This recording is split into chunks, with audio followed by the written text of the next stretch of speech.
Swimming with the Sharks to conclude the homestand. Head coach CJ Haydock as FPU hosts Hawaii Pacific for the second final meeting this year between the two teams.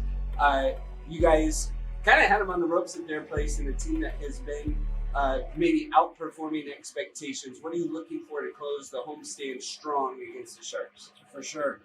Close game at their spot. Couldn't score quite enough. Did a really good job on the defensive end of the floor.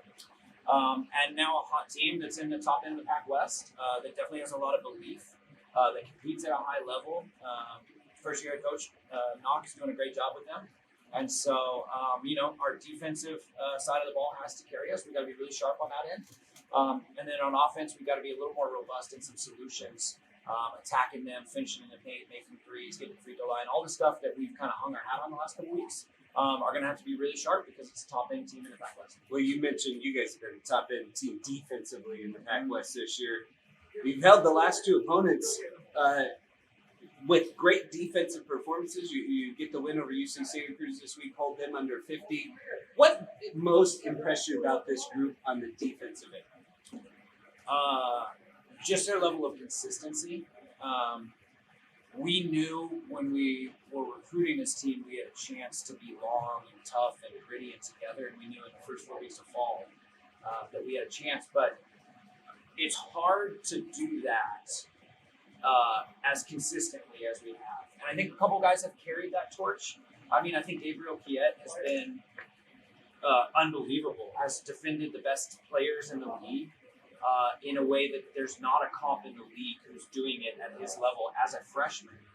And I think sometimes we fail to give him the props and love he deserves for that. But he's a very real, awards are statistically given, but he's a very real defensive player of the year candidate because of his performances against Ken West and Tim Aukasi and all those guys, against, Zach Paulson, the top end guys in the league. He's been unbelievable. And so getting him back after Christmas has been a huge lift to us. But then we just have a collective understanding and grit and commitment. That's about young people. Like, we ask that of every team we've ever coached.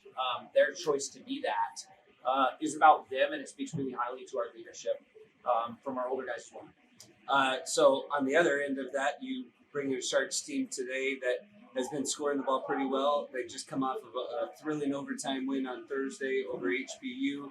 Melo Sanchez has 30. He's a handful. What do you got to do to slow him down? Yep. I think there's some personnel stuff we got to be really sharp on, who we can help on, how we close out to specific guys.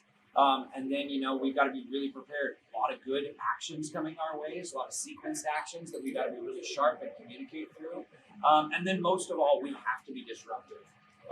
It's funny for a half-court pack-line defense to say that, but when we're disruptive at the point of attack, it gets us through ball screens. It allows them not to get deep post touches. It's all those things. And so even though we're a pretty reactive defense, there's a level of disruption that has to occur at the point of attack for us tonight, for sure. Well, looking forward to it, Coach. We appreciate the time. Always enjoy. We'll see what the Sunbirds and Sharks do as FPU and HBU get set. Starting lineups at 10 coming up next on the Sunbird Sports Network.